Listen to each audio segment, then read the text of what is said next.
बेनजीर भुट्टो की जिंदगी के आखिरी 18 घंटे तकरीर और तकरीब की तैयारियों में गुजरे।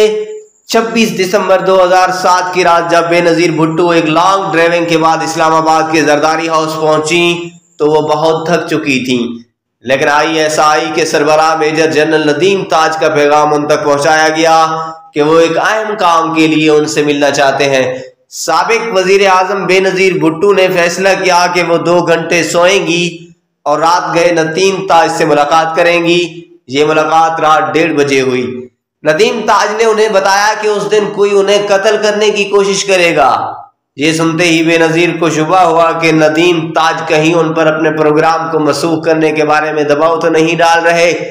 उन्होंने ताज से कहा कि अगर आप इन खुदकुश बमबारों के बारे में जानते हैं तो आप उन्हें गिरफ्तार क्यों नहीं करते। ताज का जवाब था कि ये नामुमकिन है, क्योंकि उनसे उनके वसाइल का राज आफशा हो जाएगा और हम अपना इत्तबार खो देंगे। बेनजीर भुट्टो ने फौरन जवाब दिया, मेरी सिक्योरिटी बढ़ा दो। सरबराह ने वादा किया कि वो उसके लिए अपनी पूरी ताकत लगा देंगे। बेनजीर उधर जनरल ताज से मिल रही थी, उनके कातिल उनके कत्ल की हतमी तैयारी कर रहे थे। मंसूबा ये था कि बेनजीर पर हमला किया जाएगा जब वो जलसे से वापस जा रही होंगी। आधी रात के बाद नसरुल्लाह तालिबान 15 साल के 2 बच्चों बिलाल और इकरामुल्लाह के साथ रावलपिंडी पहुंच चुका था। बिलाल को कुछ कारतूसों के साथ पिस्तौल और इकरामुल्लाह को एक हैंड ग्रेनेड दिया गया था। नमाज पढ़ने के बाद बिलाल को उस गेट तक ले जाया गया जो उनके ख्याल में बेनजीर इस्तेमाल करने वाली थी।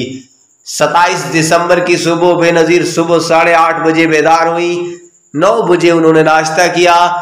2.5 घंटे बाद वो अमीन फहीम और पीपल पार्टी के साबिक सीनियर के साथ अफगान सदर हामिद करजाई से मिलने गई। करजाई इस्लामाबाद के सरीना होटल की 4थी मंजिल पर ठहरे हुए थे। 1 बजे वो जरदारी हाउस वापस आई। उन्होंने खाना खाया और शाम को अपने साथियों के साथ लियाकत बाग में दी जाने वाली तकरीर को हतमी शक्ल दी। सपैर को बेनजीर गाड़ियों के काफिले में लियाकत बाग के लिए रवाना हो गई। इस काफिले में सबसे आगे ट्यूटल एंड क्रोजर में पीपल पार्टी की सिक्योरिटी के सरबराह तौकीर कहरा थे।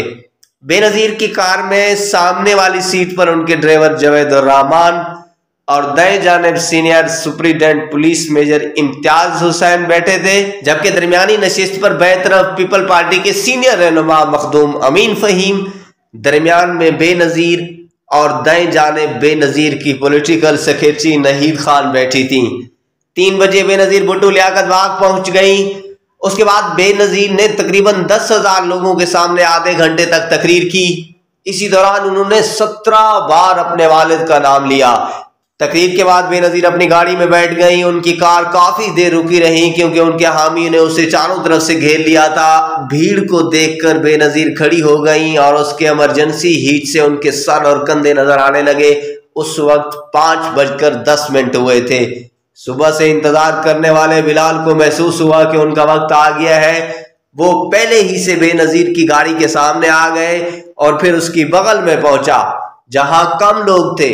उसने अपनी पिस्तौल निकाली और बेनजीर के सर का निशाना लिया। बिलाल ने 1 सेकंड में भी कम वक्त में 3 फायर किए। तीसरी गोली के चलते ही बेनजीर स्केप हैच के नीचे पत्थर की तरह अपनी गाड़ी की सीट पर गिर पड़ी। जो ही वो नीचे गिरी, बिलाल ने खुदकश बम भी फोड़ दिया। वहां एक भी एम्बुलेंस दस्तयाब नहीं थी। बम धमाके की वजह से बेनजीर की कारों के चारों टायर फट गए थे। ड्राइवर कार लोहे की रिम पर चलाते हुए उसे रावलपिंडी जनरल अस्पताल की तरफ ले गया। उस वक्त ना तो कुछ पुलिस का पता था और ना कोई एम्बुलेंस थी। अपनी मदद आपके जब बेनजीर को अस्पताल पहुंचाया गया तो वो मर चुकी थी। उनकी आंखों की पुतलियां एक जगह ठहरी हुई थी और ताज की रोशनी से भी उनमें कोई हरकत नहीं थी। उनके सर से मुसलसल खून निकल रहा था और वहां से एक सफेद मादा निकल आया और 6:16 पर बेनजीर को मुर्दा करार दिया गया था। सारे मर्दों को ऑपरेशन थिएटर से बाहर जाने के लिए कहा गया। डॉक्टर कुदसी अंजुम कुरैशी और नर्सों ने उनके जिस्म को साफ किया और सर की चोट पर पट्टी लगाई। उनके खून से भीगे हुए कपड़े उतार दिए और उन्हें अस्पताल के कपड़े पहना दिए गए। डॉक्टर ने बताया कि जब बेनजीर अस्पताल पहुंची तो उनके जिस्म पर कोई दुपट्टा नहीं था और आज तक ये मालूम नहीं हो सका कि आखिर दुपट्टा गया कहां। नाज़रीन, हमारी इस कहानी के बारे में एक कमेंट ज़रूर दीजिएगा। हाँ, अगर अभी तक आपने हमारा चैनल सब्सक्राइब नहीं किया तो प्लीज़ हमारे चैनल को ज़रूर सब्सक्राइब कीजिएगा।